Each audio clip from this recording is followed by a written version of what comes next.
Bonjour à tous et bienvenue sur ce 10e épisode de la restauration de la 4L. Le temps passe vite, la 4L est bientôt terminée. Donc aujourd'hui c'est un épisode dédié au moteur et à sa révision. On va faire le réglage des culbuteurs, on va changer l'embrayage, on va remettre le moteur sur le châssis. Mais d'abord, on va commencer par faire un état des lieux du moteur.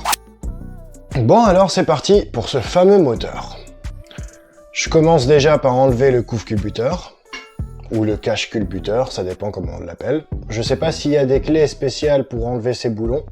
En tout cas, je l'ai pas. Donc je commence à la desserrer avec une pince classique et je continue à la main.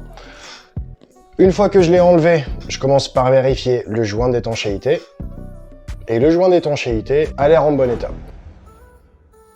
Ce qu'il faut savoir sur ce moteur, et je l'avais déjà dit, c'est que j'ai une facture récente qui prouve que le joint de culasse a été changé, et je pense que par la même occasion, le joint de couvre-culbuteur a été changé aussi. On attaque la deuxième vérification, qui est les queues de soupape. Donc là, ça va, et à un moment donné, ça va plus. À mon grand désespoir, il manquait une queue de soupape, et donc il y avait une soupape qui n'était pas reliée au culbuteur. Je pense que c'est principalement à cause de ça qu'elle broutait et qu'elle tournait comme une patate. Et donc j'ai réussi à récupérer et à retrouver la queue de soupape avec son filetage et son écrou que j'ai remis en place. De toute manière, on fera le réglage des culbuteurs à la fin. Là, je suis encore dans la phase de vérification du moteur. Donc, deuxième phase, je vais ouvrir le compartiment de la distribution.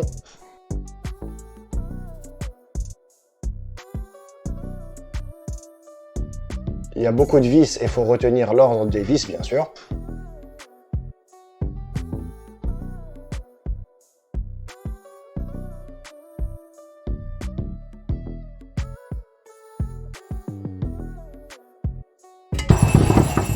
Et effectivement, quand j'ouvre ça, je vois que la distribution a été changée et est en très bon état. Donc ça c'est cool, c'est déjà ça de gagner. Mais par contre, je remarque qu'il n'y avait pas de joint. Donc quand la distribution a été changée, ils ont remis le cache directement sans joint papier. Donc bon, je vais en racheter un et je vais le remplacer. Pour l'instant, je mets juste une seule vis, histoire qu'il reste en position, et je vais m'occuper de ça au moment des commandes. Après, quatrième étape, je démonte le carter d'huile. Pareil, il y a beaucoup de vis de partout.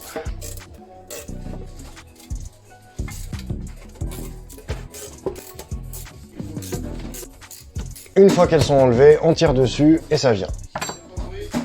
Pour le carter d'huile, il y avait bel et bien un joint, mais je vais le changer quand même, on ne sait jamais.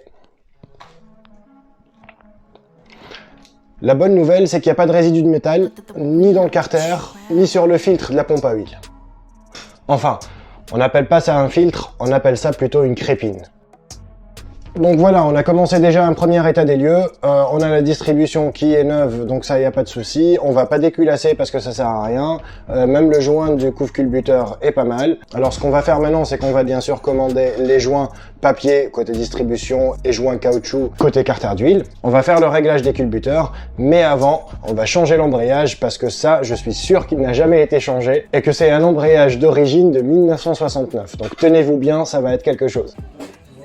Donc l'embrayage sur la 4L, c'est simple, surtout dans cette position-là sur le moteur. Il faut déboulonner la cloche de l'embrayage du volant moteur.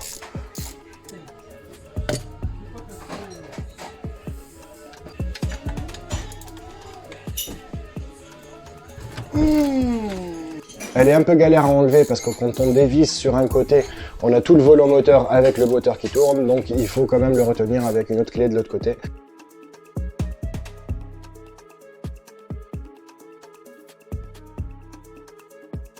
Mais finalement, j'ai réussi à l'enlever.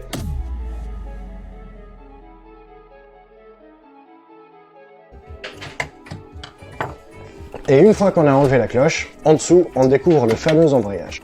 Donc déjà la cloche, je vous invite à regarder la différence entre celle d'origine et la nouvelle. L'embrayage a littéralement collé sur la cloche. Et là, on a l'embrayage. Il est complètement lisse. Normalement, il y a des rainures partout et de la matière pour que ça grippe. Là, il est complètement plat. Et je pense que comme elle n'a pas roulé pendant un moment à une certaine époque, l'embrayage a collé à moitié sur la cloche et sur le volant moteur. Alors pour changer l'embrayage contre le moteur et encore sur la voiture, il nous faut un centreur. Donc le centreur, c'est ce qu'on va mettre au milieu du volant moteur pour pouvoir centrer l'embrayage sur sa position initiale. Et après, on va venir mettre la cloche au-dessus. Là, moi, comme je l'ai mis sur le plan de travail et qu'il est en position verticale, j'ai moins cette contrainte-là. Et du coup, je suis capable de le faire avec un simple marqueur du bon diamètre pour pouvoir le centrer. Donc première chose à faire, on nettoie le volant moteur. Petit coup de nettoyant frein. On frotte avec une éponge en métal. Ensuite, les résidus, on les enlève à coups de tournevis. On remet un coup de nettoyant frein. On repasse avec du papier. On enlève bien tout ça. Et une fois que la surface est bien plane, on peut remettre notre embrayage. On pose l'embrayage, on pose notre cloche. On la met à sa place parce qu'il y a des petits pics qui doivent rentrer dans des trous bien spécifiques. On remet le marqueur pour pouvoir bien centrer le tout. Et on commence à resserrer. J'en profite pour nettoyer à l'essence un peu les boulons, histoire d'enlever la crasse et tout le gras qui est autour. Et je resserre ça une première fois à la main. Je referai le resserrage au couple avec une clé dynamométrique à la fin, une fois que j'aurai reçu tous les joints. Alors ensuite, la partie qui vous intéresse tous, c'est le réglage des culbuteurs. Déjà, à quoi ça sert le réglage des culbuteurs? Donc, les culbuteurs, c'est ce qui va venir taper sur les soupapes pour les ouvrir. Maintenant, que ce soit une soupape d'admission ou une soupape d'échappement, elles doivent s'ouvrir à des degrés différents et à des degrés bien précis. Donc, l'ouverture de la soupape va déterminer la quantité d'air et d'essence qu'on va rentrer dans le cylindre et aussi la quantité d'air brûlé qui va s'échapper. Sur ma 4L à moi, avec un moteur 1120, ça se fait en 2 étapes. La première étape, ça se fait à froid. Et quand on le fait à froid, l'admission, on l'ouvre à 0,15 mm et l'échappement à 0,20 mm. Une fois qu'on aura remis le moteur et on l'aura démarré, il va falloir qu'on le resserre une autre fois, et ça s'appelle un réglage définitif. Et là, l'admission sera à 0,18 et l'échappement à 0,25 mm, bien sûr. Alors, comment ça marche? Comme tous les cylindres et donc toutes les soupapes sont liées les unes aux autres, il y a une technique et un ordre pour régler les culbuteurs. La technique, ça se joue avec la soupape d'échappement de chacun des cylindres. Donc on fait tourner le volant moteur pour que les soupapes tournent, et une fois qu'on a l'échappement du cylindre 1 qui est complètement ouvert, on va régler l'admission du cylindre 3 et l'échappement du cylindre 4.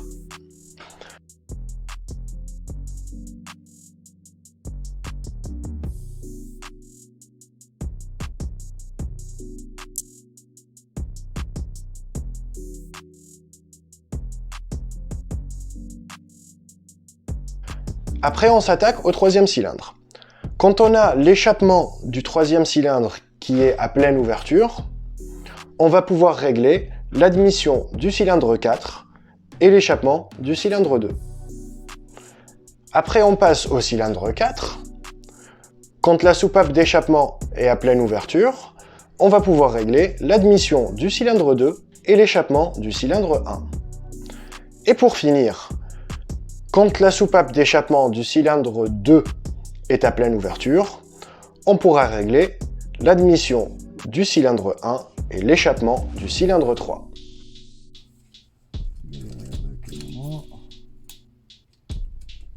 Plusieurs jours après, quand j'ai reçu les joints, quand j'ai refait tout le resserrage, j'en ai profité aussi pour peindre le moteur avec de la peinture haute température, bien sûr. Et mon fameux ami qui a la chèvre est rentré de vacances. Donc j'ai réussi à récupérer la chèvre et on va mettre le moteur en place ensemble. Donc voilà, mon petit châssis tout beau, tout propre est prêt à accueillir mon nouveau moteur tout beau et tout propre. Je suis trop content du résultat aussi.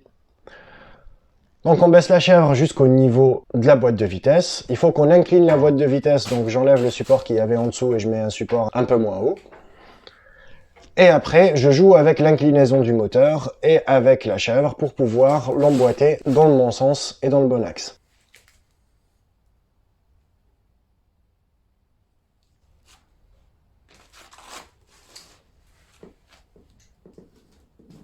Faut pas trop forcer parce que ça va descendre directement si c'est dans le bon axe, surtout quand tout est propre.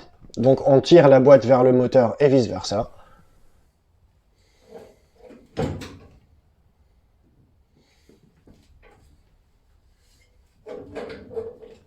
Et une fois que c'est fait, on peut mettre les boulons.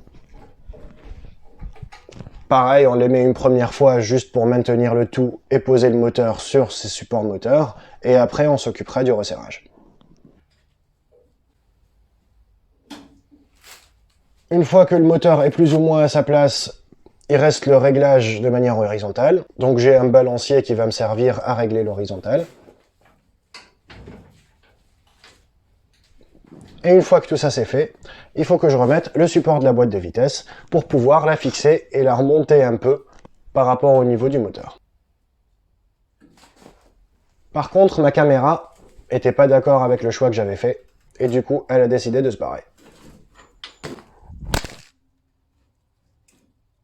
Dans le prochain épisode, on ramènera la carrosserie, on la mettra sur le châssis, on commencera le remontage et surtout, on fera un test de démarrage moteur. Abonnez-vous si c'est pas le cas et à très bientôt sur Rock'n'Roll.